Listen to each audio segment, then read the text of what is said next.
Welcome to second day of Tech for Seva, second virtual international summit, a joint initiative by Vigyan Bharati, Unnat Bharat Abhiyan, and Center for Innovation and Biodesign, TGI, Chandigarh. I, Dr. Karuna Babbar, on behalf of Seva team, receive you all to our session, Telemedicine Technology, Accessibility and Scalable Health Ventures, with a prime motive to create a better future for one and all. Loka samasta sukhenu bhavante. Let the entire world would be happy. Now, I request Dr. Shilpa Garg to accord a formal welcome to our valued guests. Very good morning, ladies and gentlemen. I feel privileged to extend my warm welcome to all present with us today. Before we begin with another day full of intellectual sessions with our experts, I consider it a great honor to welcome our guest of the day. I honestly believe the future of healthcare lies in the working hand in hand with technology and healthcare workers, embracing the emerging healthcare technologies in order to provide better services. Digital technology could help transform unsustainable healthcare systems into sustainable ones, equalize the relationship between medical professionals and patients, provide cheaper, faster, and more effective solutions for diseases. Technology could win the battle for us against many fatal diseases and could simply lead to healthier individuals living in healthier communities. Having said that, may I now move forward to the prestigious moment of the day. May I please welcome our very special guest of the day, Dr. Omkar Rai. Dr. Omkar Rai, he is Director General of STPI. He's formulated incubation program for IT/STM sector to promote entrepreneurship, innovation, and product creation in the country. He's also been acclaimed for dispersing tech industry to Tier 2 and Tier 3 in India, served National Informatics Center in various capacities. He's serving as Chairman AIC STIPNEX Initiative and Director on the Board of Directors of MSITS, National Internet Exchange of India, and Haryana State Electronics Development Corporation Limited. He is also member in the Vision Group Advisory Group for Electronics and IT Department, Government of Odisha, and also a member of IT Advisory Committee constituted to assist the DIT, Government of Goa. May I please welcome, it brings me great honor to welcome sir. I request sir to share his valuable thoughts with us. I could not hear last sentence from ma'am. Hello, am I audible? Yes, sir, you are audible. So, what did you say last? I mentioned that you are also a member in the Vision Group and Thank you. You're requested to share your views with us. Okay. Thank you very much, ma'am.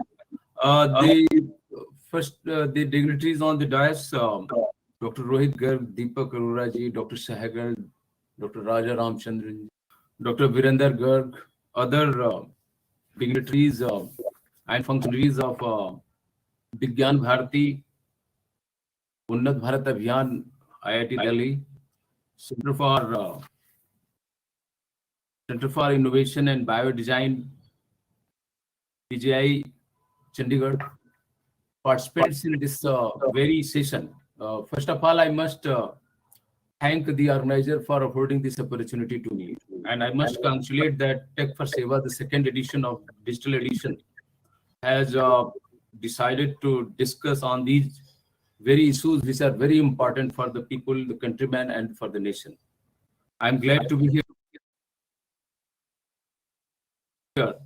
I must say that during this COVID-19 pandemic, for last 2 years, India has witnessed rapid digital adoption. Whether it is rural area, whether it is urban area, whether literate people, illiterate people, all of us have adopted to a new norm, a new platform. And in order to continue to deliver our businesses, our mandate, our functions. And therefore, this digital adoption has actually created a kind of foundation wherein we can be very ambitious about bringing technology in healthcare services all across the country.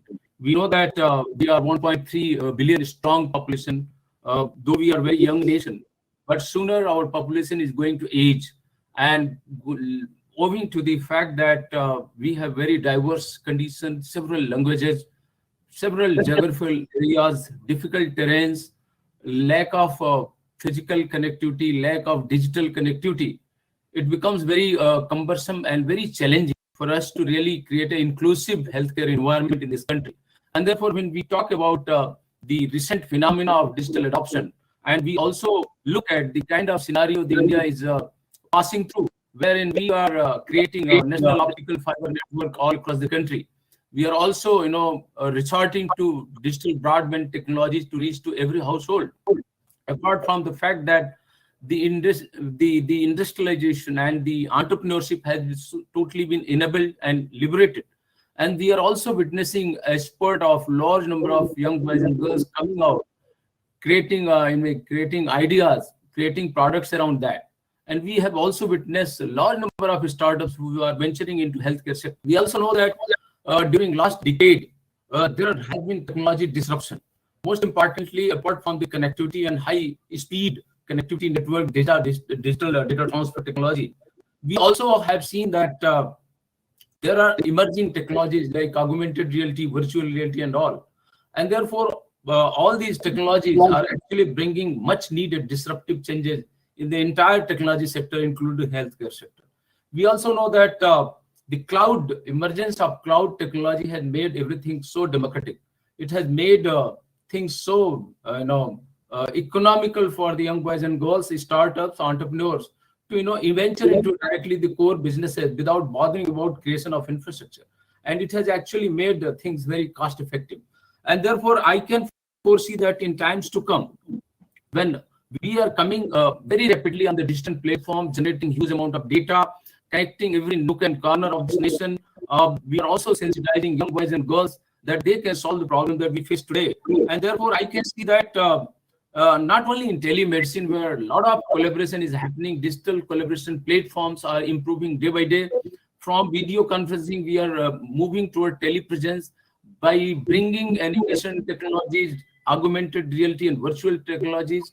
We are transforming the skilling in the healthcare sector, where we can, train our nurses, our healthcare workers in real life scenario of surgery without really getting into a operation theater. And therefore, we can create a huge number of healthcare workers, paramedics, doctors. Doctors can learn new technology without really bothering and getting out of their hospitals, their dispensaries, their medical colleges. And therefore, we can see upcoming disruptions in the overall scenario of healthcare sector. We also know that because of this cloud and emerging technologies, huge amount of connectivity that we are accessing today, we are also seeing a spurt in the wearable devices. And therefore, if I look at the healthcare sector, technology is really fast changing the landscape, the scenario, and it is becoming as an enabler for inclusive healthcare services to our countrymen. Apart from presenting a great opportunity to all the entrepreneurs, the industries, the hospital, to really monetize their assets, their investments, and solve the problem of our country. We also know that as soon as the digitization will progress, we will create huge amount of data. We know that India is home to a lot of R&D in AI. We know that people usually speak about that US and China is leading in AI technology, but it is also the fact that India is home to cutting edge innovation in the artificial intelligence. Owing to the fact that we are generating huge amount of data because of digitization in the healthcare services and overall digitization in the country, we will get a lot of anonymized data, and India will become a home for a lot of new insight, a lot of new trends, a lot of new algorithm because of AI. And therefore, in times to come, I'm very sure that going with the kind of efforts that are happening by all the stakeholders, including government, private sector, hospitals, and other stakeholders like entrepreneurs and young boys and girls who are really ideating in this sector, trying to capitalize on the opportunities that this sector has to offer. I'm very sure that in times to come, we will look at creation of a lot of wealth in this sector, a lot of technology in this sector, a lot of job creation in this sector, apart from making the life of our countrymen easier day by day. Apart from that, we will also serve the purpose of reaching to the unreached. because of these technologies will make possible the world-class health services to the people in the remotest part of this country, which are not physically accessible in diverse terrain, and therefore it will become so inclusive in times to come. So I'm very glad to be here. I'm very glad that you have got August panel here, experts in this field. They will deliberate, they will share their thoughts, and this conference, this very session will create a lot of insight into the future trend of this very particular technology domain, healthcare domain, and would also set some kind of, way forward to be adopted in future. Thank you, organizers, for this great opportunity. Thank you very much. Moving on, may I please welcome Dr. Akshay Saxena, who is physically present with us here today. He's the Senior Member of Pediatric Radiology, PGI Chandigarh. He's been invited faculty for conferences held in UK, South Korea, China, Sri Lanka, Bhutan, Nepal. He's been organizing secretary IRIA 2019, organizing secretary for IREP 2017. He's editorial board member of Pediatric Radiology Journal. Internationally indexed papers and publications 140 in number, I might say. And he's been conferred with Sir J.C. Gross Memorial Oration of IRIA 2016 and Dr. Arcot Gajaraj Endowment Oration ISPR 2009. It gives me immense pleasure to welcome our next special guest of the day.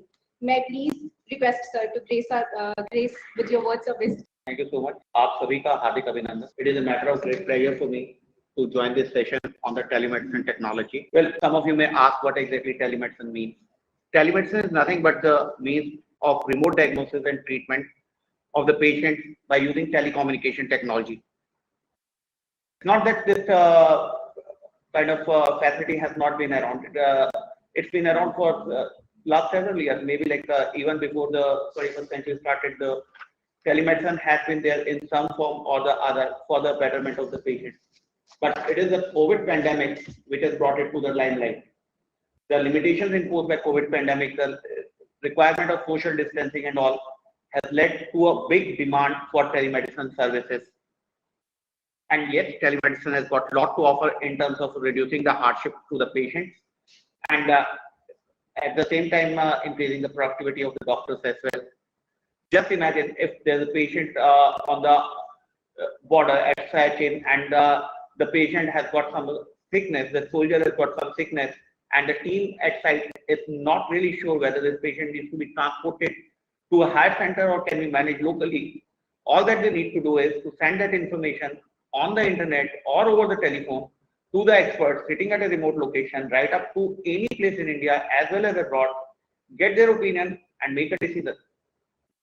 That can sort out so much problem of for those patients who do not actually need to be transported and can be managed locally with support from the remote specialists. There can be more advantages.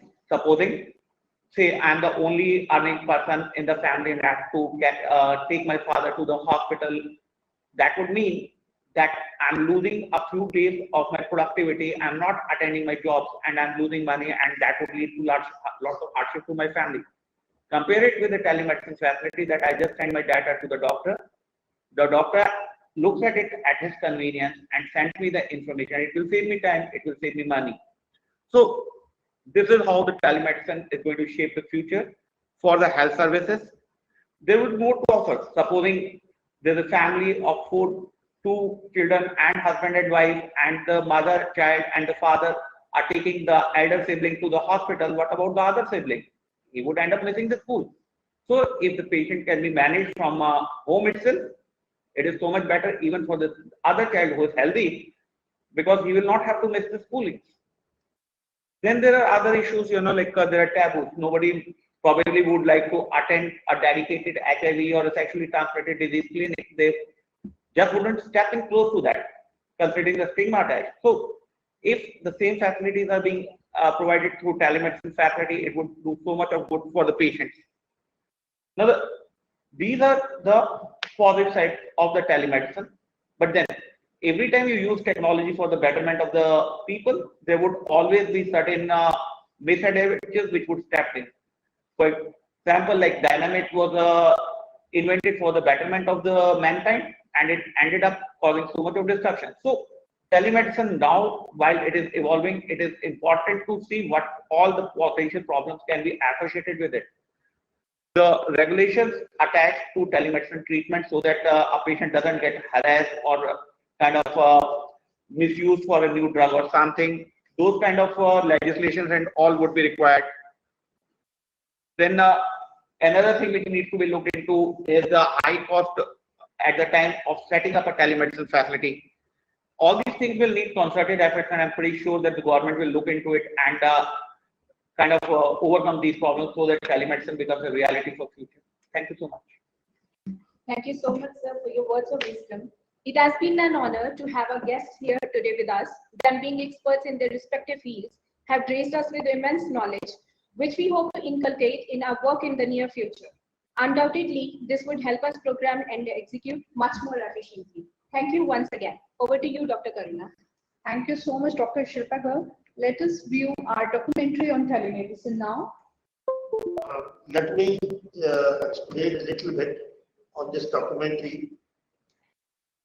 That we are already working on the high-end telemedicine, and 4 of our centers are being run in the remote areas of Himachal Pradesh.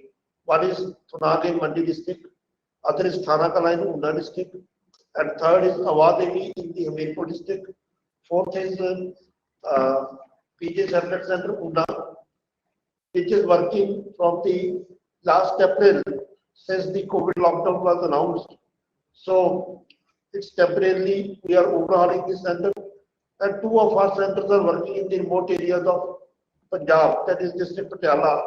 There is one place Patra, and we are coming up with 4 more high-tech telemedicine centers.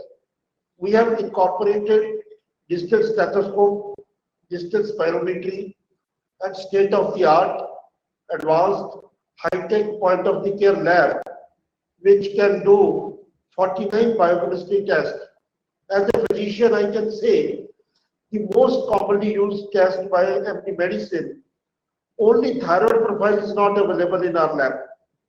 All other tests, right from the hemoglobin to the iron profile up to the top T, entire LFT, RFT, electrolyte panel, albumin, and this lipidogram, everything is available. Urine complete, equipped with 12 lead ECG. So the incorporation of digital stethoscope as well as digital spirometer, as well as the state-of-the-art, high-tech, easy-to-use point-of-care lab, that is a complete virtual lab. And fourth, our major breakthrough in this task is the automation interfacing of the hardware and the software. All the parameters are auto-recorded, right from the temperature, height, weight, BMI, oxygen saturation, blood pressure, pulse rate, and all that. So we are looking forward to take it further to the next level. So our only mantra in the field of telemedicine is why telemedicine, why the remote people should be deprived of healthcare services when the technology is already there to make it happen. So we are just bringing that technology into action.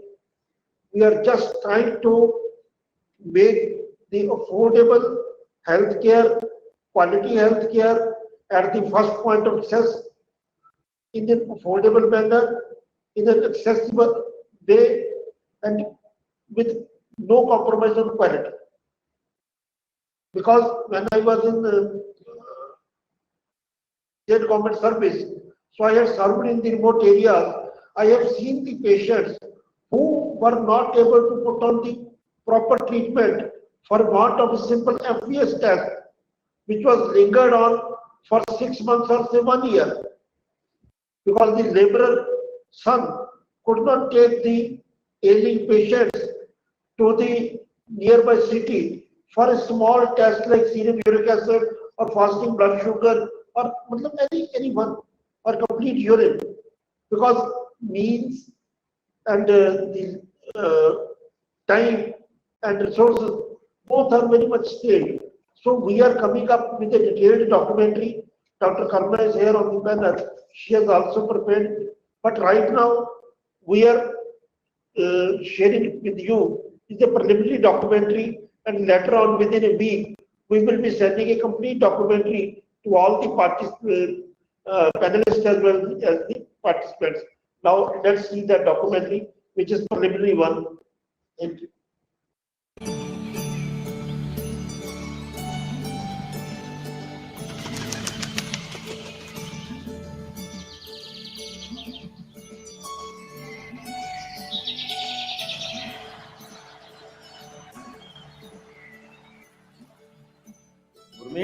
हाँ उर्मी हाँ लो अरे चाय पिलाओ गर्मा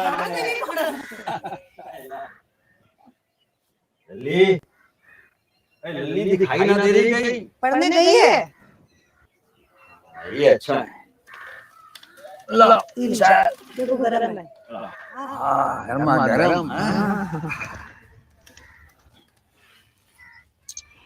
उर्मी अपनी लल्ली ने 12वीं पास तो कर ली है आगे क्या करना है इसको सोचा है वो कह रही थी कि शहर जाकर के ना आगे की पढ़ाई करेगी हाँ डॉक्टर बनना चाहती है डॉक्टर यो अच्छा डॉक्टर बन के तो हमारा और हमारा इलाज मत कर रही अरे लेकिन डॉक्टर की पढ़ाई बड़ी कैडी हुई है हाँ तो ठीक है ना ट्यूशन लगा लेगी और हाँ जो ठीक है हम राम भैया से बात करते हैं ट्यूशन की नंबर है हाँ दिया तो एक बार घुमा तो नहीं दियो का हुआ ए अनु के पापा का हुआ अनु के पापा का हुआ अरे ठीक तो अरे कोई है अनु अरे टिकराम अरे कोई है का अरे कोई तो और है अरे कौन है का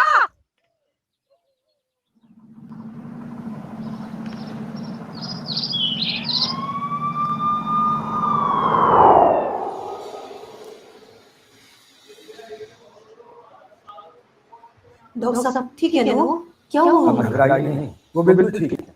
आप प्लीज मेरे साथ आइए।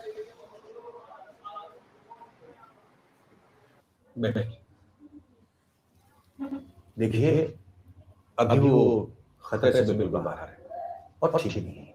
लेकिन डॉक्टर साहब हो क्या उन्हें तो कोई बीमारी भी नहीं है। उन्हें हार्ट अटैक पड़ा। जी हार्ट अटैक लेकिन वो उन्हें कभी कोई दिक्कत नहीं हुई और वो बहुत अच्छे से हमारे साथ सुबह चाय पी रहे थे, ऐसा कैसे हो गया?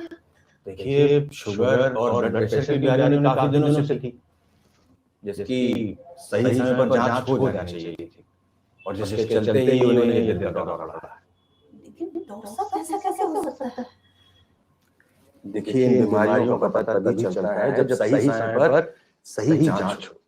अब सही समय पर सही जांच ना होने से इनकी बीमारी बढ़ चुकी है और इनके दिल की खून की दुनिया ब्लॉक हो चुकी है, जिसके लिए हमें स्टेंट डालना पड़ेगा। और हाँ 1.5 से 2 लाख रुपए का खर्चा लिया है।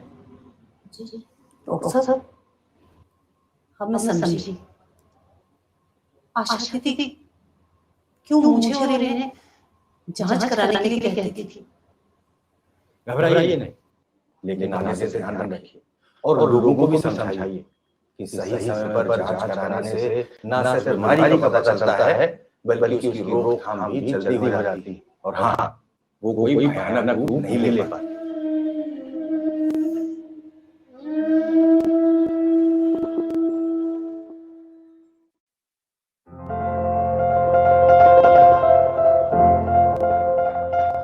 In India, every year, nearly 58 lakh people die from non-communicable diseases comprising heart and lung diseases, stroke, cancer, and diabetes. In other words, 1 in 4 Indians has a risk of dying from an NCD before they reach the age of 70. According to World Health Organization projections, the total annual number of deaths from NCDs will increase to 5,50,000 by 2030 if timely interventions are not done for prevention and control of NCDs. Estimates suggest that the NCDs in India account for an economic burden in the range of 5 to 10% of GDP, which is significant and slowing down GDP, thus hampering development. WHO acknowledges that digital health interventions facilitate universal healthcare coverage while promoting quality healthcare. According to Bain & Company's 2019 Asia-Pacific Frontline Healthcare Survey, 40% of the consumers would use telemedicine services in future. 45% will depend on online pharmacy services, and 91% of consumers would use digital health services.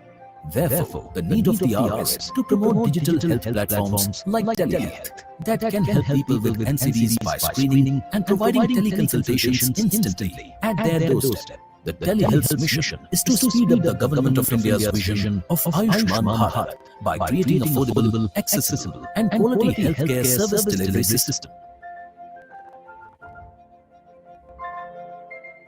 This model of service delivery shall ensure timely screening, diagnosis, treatment, and referral for NCDs, MCH services, rare diseases, and many more through telemedicine. Supplements the government policies and programs. Provides a technology and cloud-based platform for automated electronic data entry and management. Locally based physicians, both in public and private sectors, get supportive supervision and guidance from specialists sitting at district hospital and tertiary care. Reduces time taken for emergencies and helps the doctor to quickly initiate the right treatment with readily available medical investigation results. Now, let's see how it works. Suppose a rural patient faces some issues. She or he visits health center and gets tested through telehealth. The results are instantly uploaded on telehealth cloud database, which connects to a specialist who reverts back with a treatment plan. Other significant features are automated health screening and diagnostics, live video consultation with reputed doctors and specialists, instant health report and prescription from healthcare provider, manage and monitor your health on mobile. Let's now hear from the health experts themselves on what they have to say about this intervention. Very good innovation. And telemedicine is one of the good innovations which has come out of it. And this is going to revolutionize the healthcare system in the country as well as maybe in the world also. Because during this pandemic, this started as a budding field now which has become very much, it has become improved and it is giving great benefit to the patient. Telehealth is use of digital information and communication technology like computers and mobiles for providing healthcare to the patients. There has been a gradual revolution in telemedicine and telehealth in providing quality patient care. It's a win-win situation for both patients as well as doctors. Suppose I see 20 patients in a village, the remote village of our country on telemedicine. Out of these, 10 will not need to come. I can just give them quality care at their home only. Even the patient who need to come to us, I can order them, I can advise them tests, and this will greatly reduce their need to stay in the institute. Okay, the third major advantage is follow-up of the patient.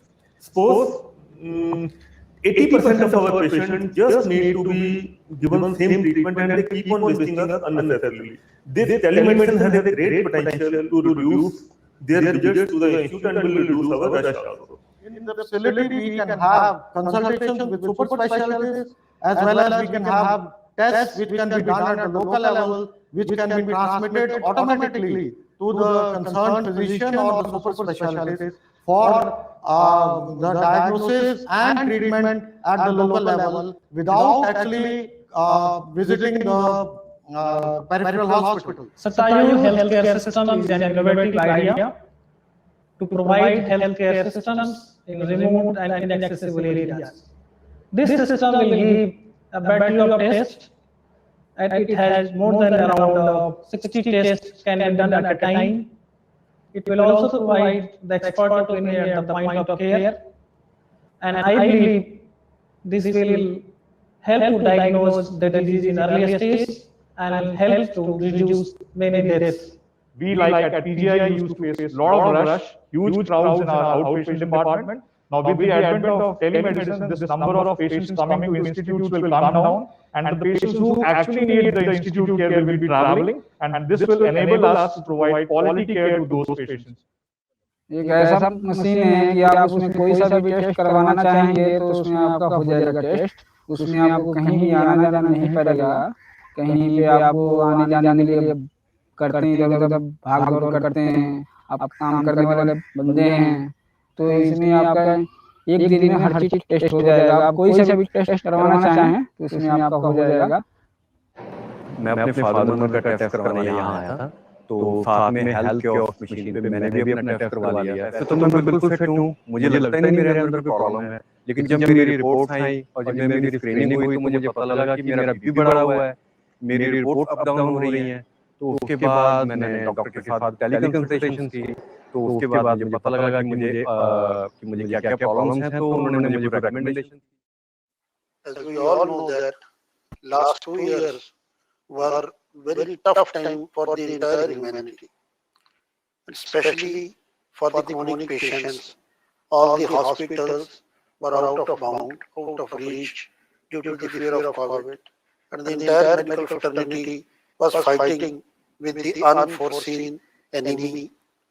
But during this tough period, we at Center for Innovation in Biodesign, we were trying to contribute a little bit by developing the telemedicine into a full-fledged domain to serve the patients in the remote areas, in the rural areas, for making healthcare accessible, affordable for each and everyone in every corner of the globe. This intervention will be a significant step towards prevention of NCDs. It will help in saving lives of millions of people and address the issues related to access. Where all the tests can be done with instant reporting and all the data is stored at cloud, and hence all the EMR is protected for the rural masses, making a big leap in the provision of the healthcare services in the rural people, bringing down the need of travel for availing the consultation of a specialist in district hospital and for getting the test done. Hence, we brought down the carbon emission from the medical travel as well as the cost of the medical consultation by many fold. मैं अपनी wife के साथ उसके birthday पे market घूमने गया था, वहां पे मैंने टेली हेल्थ कियोस्क देखा। सो मैंने एकदम मेरे माइंड में आया कि भाई इसको बर्थडे प्रेजेंट मैं इस बार टेली हेल्थ का कूपन दूं। सो उसको टेली हेल्थ का कूपन दिया, उसने सारे वहां पे कियोस्क पे टेस्ट करवाए जो बेसिक मैंडेटरी टेस्ट हैं 50 के आसपास, और उसके कारण हमें उसको मेरी वाइफ को कैसे और बेटर रहना है, उसकी वेलनेस के लिए हमें एरियाज ऑफ इंप्रूवमेंट पता चले जो शायद लेटर स्टेज पे जाके कहीं ना कहीं पे किसी सीरियस प्रॉब्लम में लीड कर सकते थे। तो हम लोगों ने उस सीरियस प्रॉब्लम को पहली स्टेज पे ही, प्रिवेंटिव स्टेज पे ही अवॉइड कर दिया इस हेल्थ कूपन के कारण जो टेलीमेडिसिन कियोस्क पे अवेलेबल था। This is my request to all the medical fraternity, to the pharma fraternity, to support this endeavor to make it a reality, to take our country into the next level of healthcare, that is digital health, via the telemedicine, by making this dream a real happening.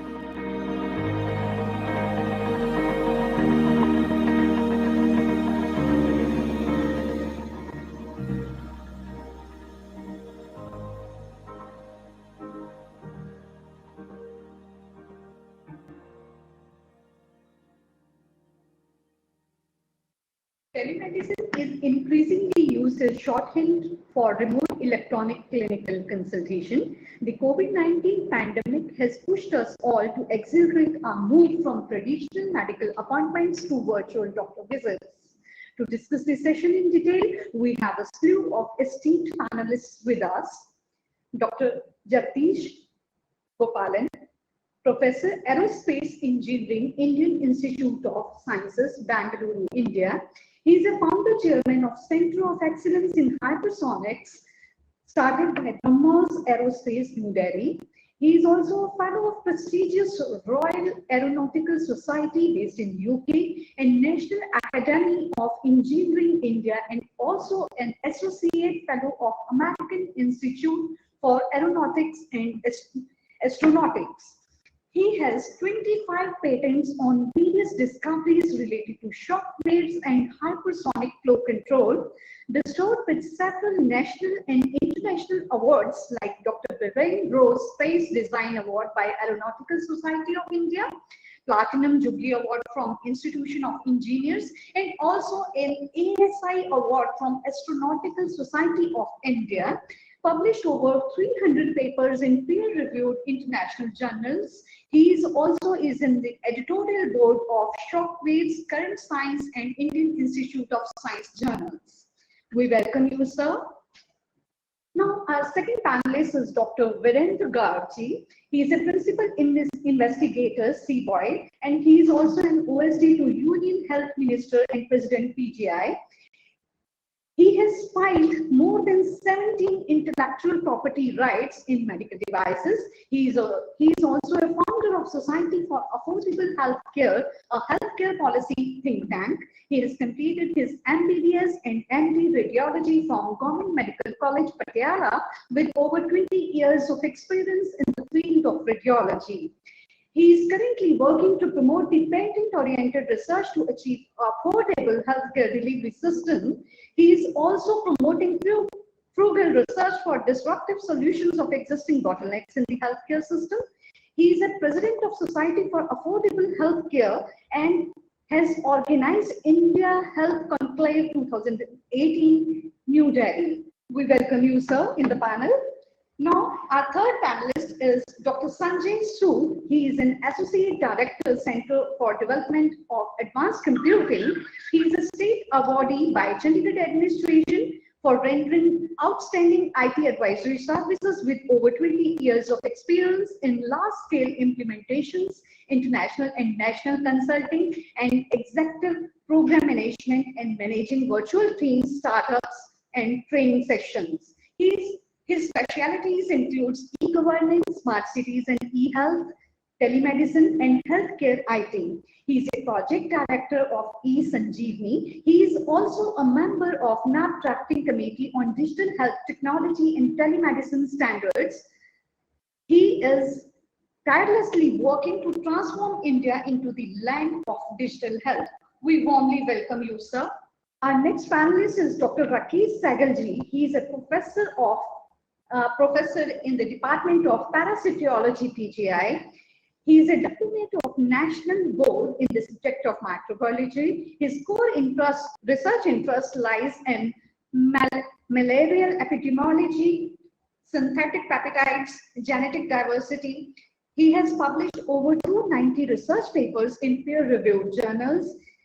He is the pioneer of telemedicine project in the collaboration with CBOI. We welcome you, sir. Our next panelist is Dr. Raja Ramchandranji. He is from the Department of Nephrology, PGI. He is currently working on nephropathy techniques, and he has published over 230 papers in peer-reviewed journals. He is also the pioneer of telemedicine project in the collaboration with CBOI. We all welcome you, sir. Now, starting up with the panel discussion, I'm floating my first question to Dr. Rakesh Sehgalji. Namaskar, sir. Am I audible?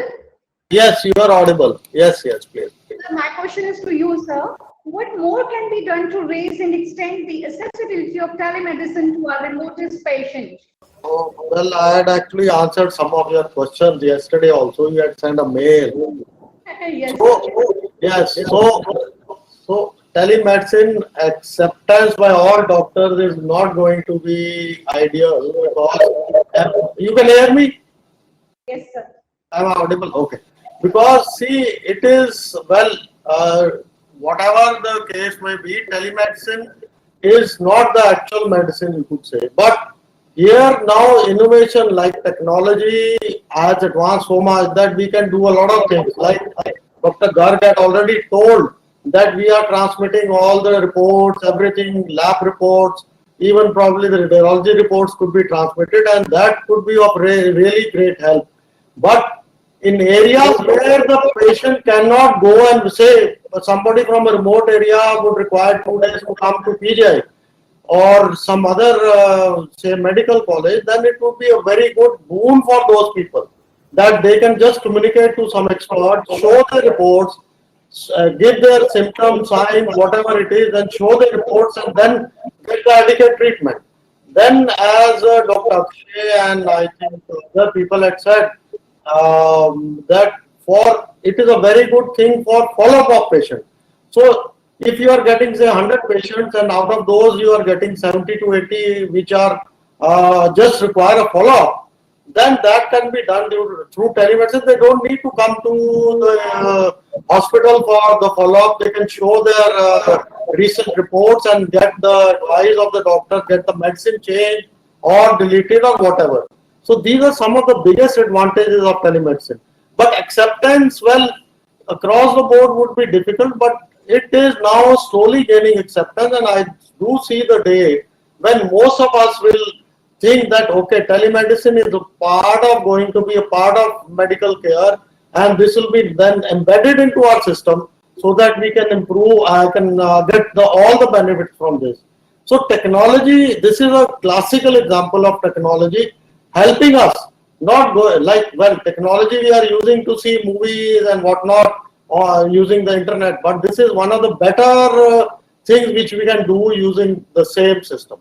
So this was answer in my consideration to your question. I simply float the same question to Mr. Sood also, as he is from the technical background. Sir, can you please give us the details how we can raise and extend the accessibility of telemedicine to our remotest patient? Am I audible? Yeah, morning, ma'am. I thank the organizers and also the co-panelists for having me on board this elite panel. As far as telemedicine is concerned, I guess based on the experience that I have had, which is predominantly centered around eSanjeevani, which is the National Telemedicine Service of Government of India through the Ministry of Health and Family Welfare. I feel that eSanjeevani-like applications or telemedicine in general has been well accepted by the populace as well as by the users on the other side. So both the actors, that is the drivers, that is the doctors, and the beneficiaries, that is the populace or the patients, they have encouragingly or promisingly accepted telemedicine as a modality for seeking health services. And as far as eSanjeevani is concerned, which has shaped into the National Telemedicine Service and is also seen as one of the crown jewels of Digital India, and has been conceptualized by the Union Health Ministry and has been set up by us at Center for Development of Advanced Computing in Mohali. Through this this telemedicine platform, or rather this mammoth telemedicine platform, we've seen that it is providing service to the nation from the time, well before the pandemic touched the Indian shores. The Union Health Ministry has always been at the frontiers and has raised its guard against not only pandemic, but also has been adopting forward-looking approach to enable the access of specialized health services or general health services to the populace in the rural areas. So telemedicine, or rather eSanjeevani, now is being seen as a unique digital public good, which is at a population scale, and this world-class telehealth initiative is running across the country.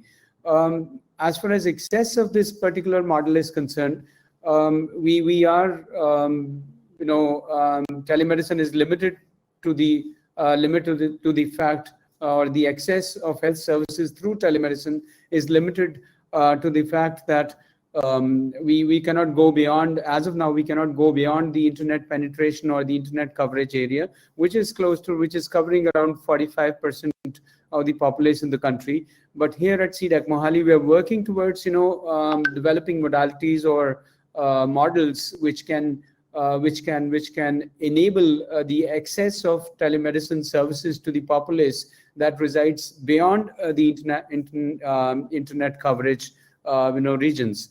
What we are trying to do is that we are trying to develop algorithms and models specifically which are centered around the areas of natural language processing, and also which will predominantly be rooted on the speech to text conversion models, which will enable the patients who do not have a smartphone, who just have access to an ordinary feature phone or a landline. They'll be calling at a number, talking to the voice bot or a IVRS system, or a person sitting on the other side of this IVRS system, and connecting to this system, speaking out their requirements, like connecting to the doctor. They'll share the demographics, and the algorithms or the speech to text engines which will be working in the system will translate or transform their speech into text, and then connect with the Sanjeevani on the other end. And that is how we'll enable the connectivity of these people who are not, or the populace that is not yet living in the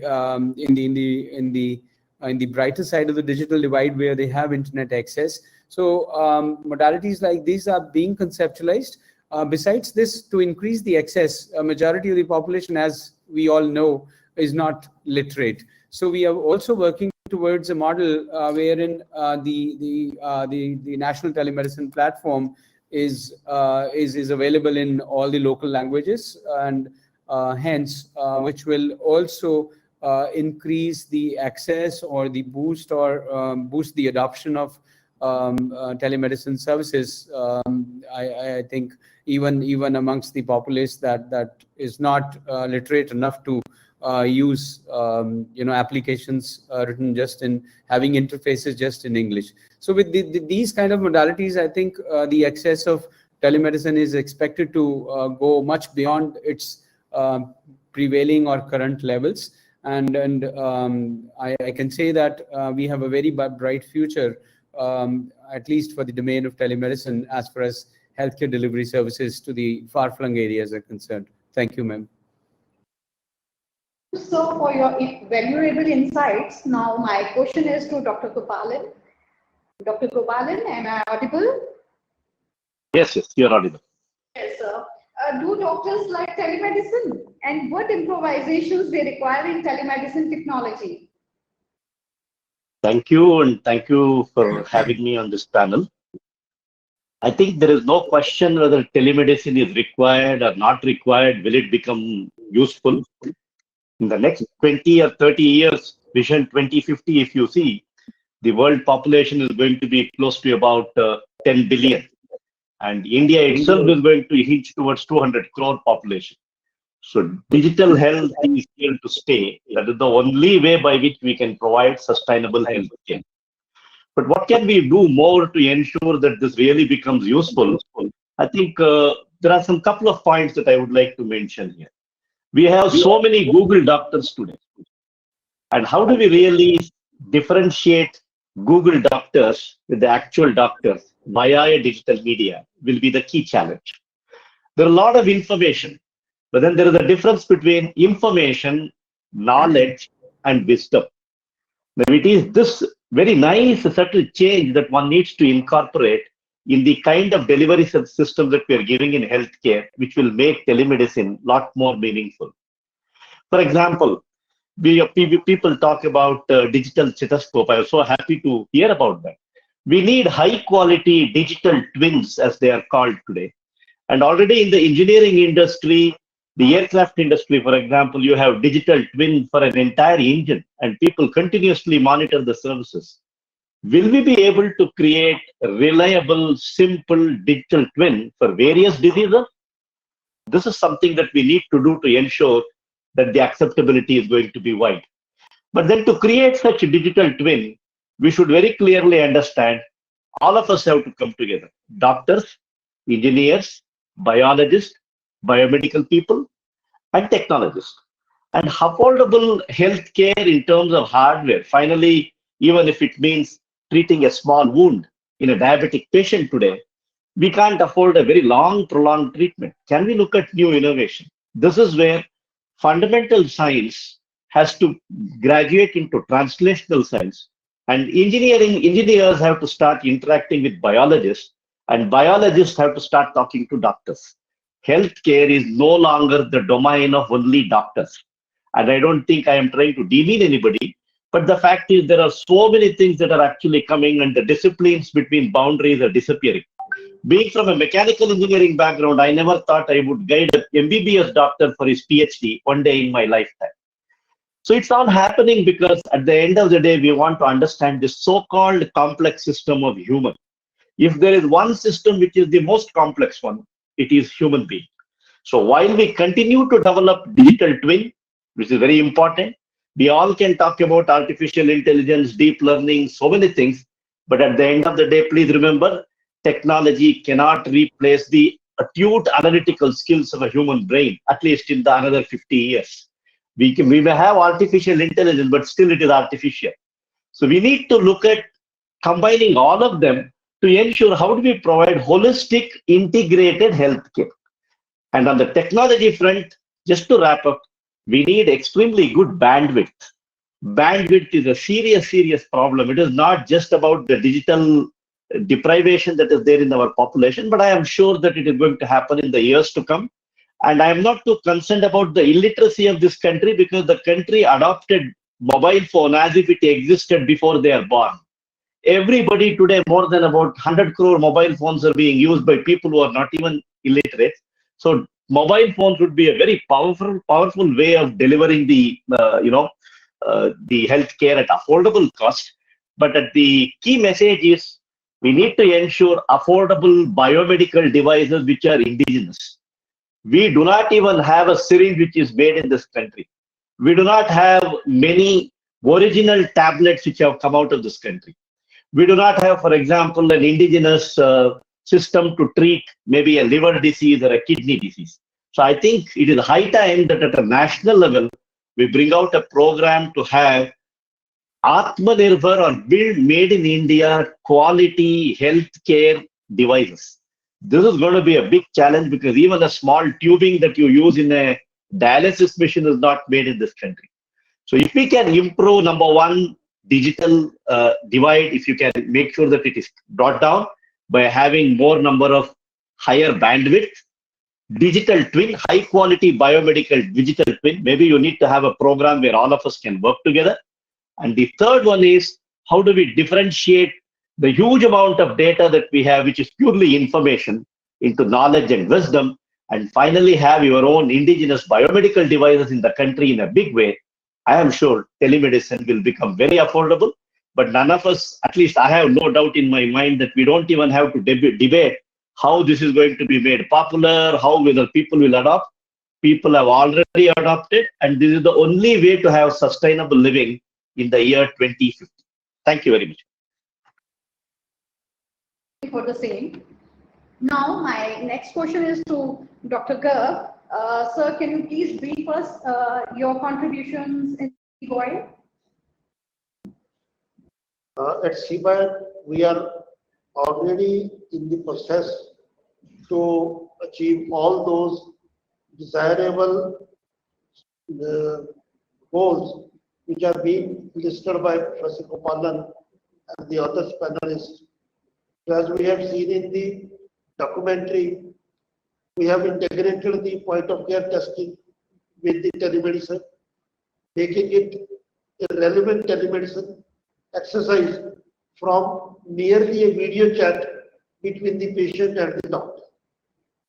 So our biggest problem is that in most doctors, they still perceive it as a video chat, and due to the lack of the availability of the complete data set to make a robust diagnosis, and due to the lack of the point of care testing, when they have to refer their patient to any nearby hospital or laboratory to do the required test, and when they ask the patient simply about the vitals data, so there is a complete blank. Due to these two big gaps, most of the doctors, they are not comfortable with this telemedicine, because that is only a telecall. So we are trying to bridge this gap, both of these gaps. The quality of the data set available as far as vitals and investigations concerned, as well as the instant reporting, so that there should not be gap. If patient is coming again to telemedicine center, and our model of telemedicine is not between doctor to the patient. It's between the two institutes, from a higher institute to a remote institute. We are obliterating the gap between these, because medicine cannot be practiced in isolation. We cannot practice medicine only merely by talking to a patient. Even a close relative of mine call me that he is sick, or his baby or his wife is running fever with such and such symptoms. I used to advise them to go to some clinic and convey me the vitals as well as some reports. So we are trying to bridge that gap. Instead of patient doctor, it should be higher center to the lower center, so that there should not be any gap between the doctor and the patient in terms of the vitals of the patient, in terms of the proper history of the patient, and in terms of the required investigations of the patient. And it should be instant, it should be affordable. Accessibility will be already there as the facility, so that we are trying to achieve that goal, and we are mentoring 5 startups. Out of those 5, one, Shri Venkateshwara Indo Global Medicare Limited, is completely working on the telemedicine model, and we are also involving multiple industry partners like RMS and Tata GloHeal in terms of development of the software and the hardware is concerned. Thank you. Thank you so much, sir. Now, my next question is for Dr. Raja Ramkrishnan ji. Dr. Raja Ramchandran ji, what, in your opinions, what are the barriers and bottlenecks of telemedicine? Am I audible, sir? Yes, you're audible, madam. Good morning, all. And at the outset, I would like to thank the organizing committee for asking me to join the panel. And I would congratulate all of you for completing 1 billion vaccination. We have just completed 1 billion COVID vaccination. So I think it's a marvelous feat. So coming to the questions on the barriers and bottleneck that we have, I think first is use of technology. But I think as Dr. Gopalan rightly spoke, like, people have accepted technology like it was there even before their birth.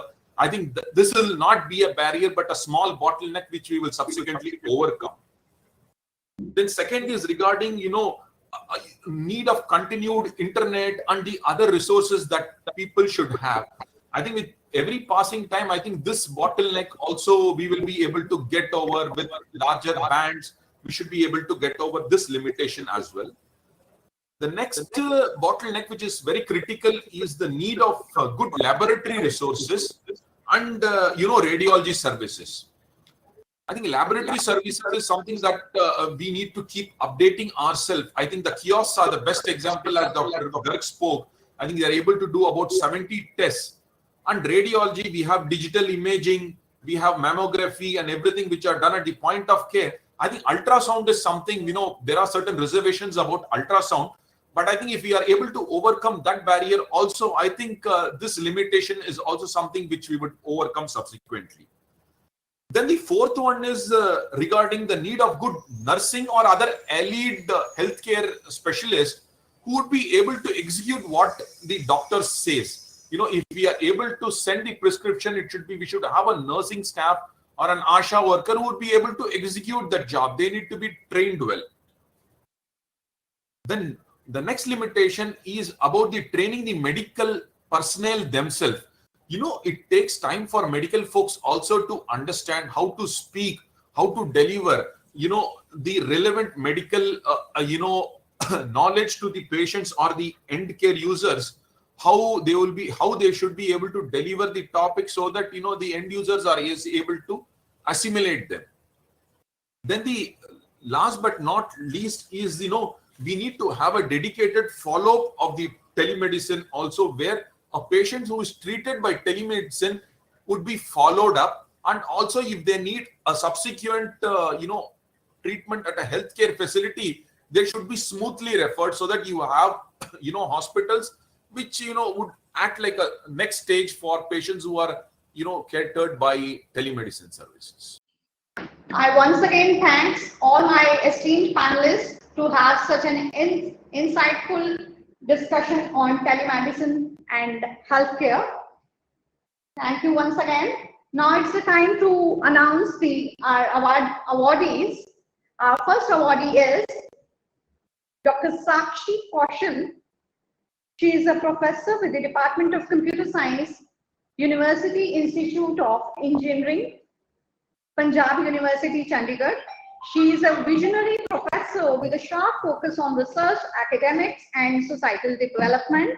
She is also closely associated with CBOID, PGI, Chandigarh. She has published more than 80 manuscripts in the research areas, which include telecommunication networks, security, cloud computing, machine learning, IoT. She has also contributed 2 products and 1 patent to ASD Society in the area of telecommunication. She is leading 7 research projects which has produced newer technology and research, an ardent technology speaker with a record of chairing more than 20 sessions and more than 30 invited talks at various national and international forums. She is also a member to a group of students producing 6 PhD students, and another 8 are pursuing the same. 16 master's level students got their thesis work completed under her supervision. She is also a member of IoT for Smart Cities Task Force, working groups of TEC, Department of Technology, Government of India. We sincerely congratulate you, ma'am. She is with us here. We confer Arogya CBOID Award, that is Innovation and Enterprise Leadership Award. Let me intervene. This award is to the entire team, which is led by CBOID, Dr. Sakshi Kaushal, along with Dr. Rohit Garg and Sushil Rana. So this award is the joint award to the entire team.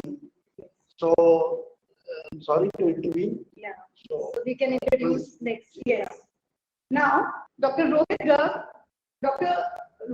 Garg is a leading laparoscopic and pediatric surgeon of India. He is currently associated with Reborn Clinic, and he firmly believes in providing highest quality of care to patients, combining surgical expertise with a personal and honest approach. We sincerely congratulate you, sir.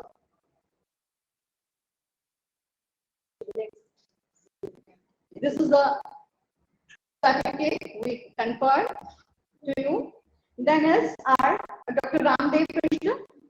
He is a head business development healthcare solution, Tata Communications India. He is a key strategist, planner, and implementer with expertise in devising strategies aimed at enhancing overall organizational growth, sustained profitability of operations, and improved business performance. Then we have Shri Sushil Rana. He is the Vice President, Research and Development at Recorders and Medicare Systems Private Limited. He has more than 20 years of experience in medtech industry in international environment. Now I will request Dr. Ramdev Krishna to speak, to share his views with the panelists and the audience on the behalf of the team, which led to the realization of the telemedicine project in Punjab and Haryana. Good morning, everyone, and thank you, organizers, the esteemed panelists on the dais for sharing your views, and I'm extremely thankful to the team for the recognition and the award which is presented to us. So, on behalf of Tata Communications, RMS, SVIG, we are very hopeful and enthusiastic towards providing the telemedicine services in the in Himachal at various places.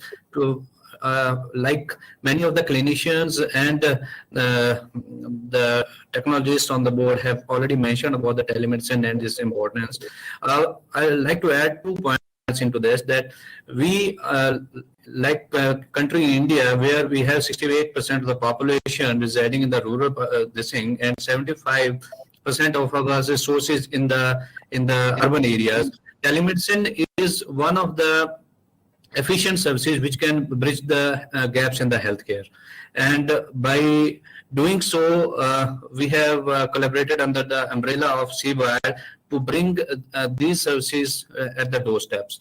We are also hopeful to bring doing the patient segregations for the institutes like PGI, where we have an OPD of 10,000 patients per day. We will see in the coming years that the telemedicine services will help in the patient segregation, so that only the people who need the specialty care should be coming to the institutes like PGI in the country. So I'll not be taking much of the time. I would like to thank you, the organizers, on behalf of Tata Communications, RMS, and SVIGV. We are very thankful for this recognition and award. Thank you so much. Now, our next awardee is Mr. Deepak Arora ji. We have conferred a leadership award to Mr. Deepak Arora ji. He is in India-Sweden Healthcare Innovation Center. Across country collaboration between Sweden and India with 4 partners as AIIMS Delhi, AIIMS Jodhpur, Business Sweden, and Knowledge Partner, AstraZeneca. He, along with his team members, Mr. Amrit Hinduja, Office Manager, Bangalore. Then Dr. Meenu Bajpai, he is the Head of Pediatrics, AIIMS Delhi. Dr. Pankaj Bhardwaj, he is the Dean Research with AIIMS Jodhpur. We all here congratulate you, sir, for the award. I take privilege and honor in honoring Shri Deepak Arora ji with the Arogya CWIRE Leadership Innovation and Enterprise Leadership Award. Mr. Deepak Arora ji is contributing immensely through the India-Sweden Healthcare Innovation Center, and for the India, innovation is the key to the solution of the multiple problems. So it's our honor and privilege to honor such a distinguished person who is running such a distinguished facility and doing a great job. So I congratulate Dr. Deepak Arora and share the honor in honoring Shri Deepak Arora. So now I will request Dr. Deepak Arora to share a few words of wisdom with us. Thank you so much. First of all, I think a congratulations to the complete chair and the panel for creating these very. So first of all, congratulations to the jury, the panel, and also the organizing committee of this very exciting 3 days program. I think very apt today when we are talking about telemedicine technology or technology in terms of making sure there's an accessibility and scalability of a frugal innovation. And that's what our mission has been with India-Sweden Healthcare Innovation Center. I gracefully take the award on behalf of the India-Sweden Healthcare Innovation Center, which is basically a big collaboration which has happened 2018, an MOU which was signed along with our collaborators, which is basically AIIMS Jodhpur, AIIMS Delhi, and Business Sweden. We, AstraZeneca, along with NASSCOM and A-Catalyst, come as a knowledge partner, making sure that the governing partners and collaborators are joining hands towards the one vision and mission of frugal innovation, which is accessible. And I think I will take the words what Mr. Gopalan said. I think it's time now to bring India in the forefront with whatever great work is being done by our startups, by promoting the startups. And if you can go to the next slide, which really talks about the whole aspect of what India-Sweden Innovation Healthcare Center is trying to collaborate along with the premium institutes like AIIMS Delhi and AIIMS Jodhpur under the leadership team Sweden is to bring the affordable access healthcare for all, and with a very important vision of frugal innovation, which is basically making sure that it reaches in the hands of our physicians, paramedic staff, and end of the day, improving outcome for our patients. Next slide. The journey has been quite exciting for us. And the next slide will actually, talk about in terms of how this was seeded and where are we in terms of the update of the great journey which has been made. The whole concept of the India-Sweden Innovation Center was under the gap analysis which were being done on the specific patient journey in the NCD management, whether it's COPD, diabetes, CKD, or any other NCD management, NCD disease. Important was to look into the holistic picture from awareness to rehabilitation of these patients, and any challenges or problem statement were coming in. How do we see technology to make sure we can bridge that gap with the need and have a fruitful, an example or an innovation to make sure that we bridge the gap. And over here, the India-Sweden Healthcare Innovation Center was bringing the challenge based on the problem statement and asking startups to apply with their innovative idea, which may be in the validation phase or commercial phase, giving them support through an incubation center at AIIMS Jodhpur, where we can see the technology for real-world evidence, and also with the funding partners and mentorship required to make sure that we progressively support these startups in the mainstream of treating these patients who are suffering from NCD. And we're happy to share that out of 465 applications came from India and Sweden, we had 14 startups, and some of them are making a way in terms of supporting technology or telemedicine to treat patients. An example is Dozy, which really was the forefront runner in COVID times, or Cure AI, helping skill for sale for early diagnosis of lung cancer. Next slide. And we're very proud to tell you that the first journey of our India-Sweden Healthcare Innovation Center with 14 startups have now seeded around these 8 startups in the commercial phase and looking at different aspects of these NCD management and making sure we are making a way towards scalable, accessible, and a frugal innovation to support our patients as well as the ecosystem. Can you hear me? I think there's some issues on the technology front. Maybe the final and the last slide, just to give an overview of where we are today and what our future plans is. Already we have started our second healthcare challenge, which already we got around 700 plus applications. So I would say joining hands with AIIMS, joining hands with Business Sweden, along with AstraZeneca, NASCOM, and all our technology partners, we are in a way to make sure we promote accessible, scalable, frugal innovation to make sure that the end of this innovation reaches to the hand of the patient and the health ecosystem. With this, thank you so much for the award. We are very, very honored to receive it on behalf of India-Sweden Innovation Healthcare Center. Thank you so much, everyone, for having me here. And I'm overwhelmed with all the knowledge which was getting shared in the last 1.5 hours of this discussion. And I think what we also realize is that we are in one category and we want to solve, go to the depth of that and solve that. And what we have realized, at least, while you listen to all the wisdom which was going on, you realize that this is also the time where we have to think about our eyes, because when we go to rural places in India, we do realize almost 50% of the people who need glasses don't have access to that. And from a country perspective, that number is almost 35 crores. And the basic reason of that is that a simple eye checkup cannot be done because the machines are so expensive.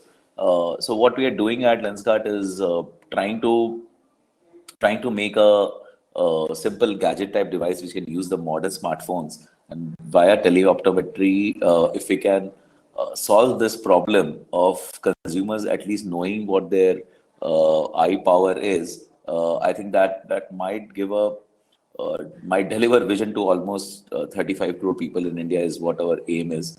For us, it's a 10-year-old organization, and we have always firmly believed that we are in the business of delivering vision and correct vision and that cannot happen without making sure we go to the depth of India. We just can't serve the tier 1 city and be happy about it. So overall, what we do realize today is that we have a big problem to solve. We are trying to build a whole team. Right now when I'm talking, I see my whole team here working on this problem and making sure that we provide the access to the remotest part of the country and make sure that everybody in India, at least who has a vision correction needed, we could be one part of that who is solving that. So thank you everyone, and thank you for this award. Really grateful and blessed that the kind of work we are doing is getting recognized. Thank you so much. Thank you so much, sir.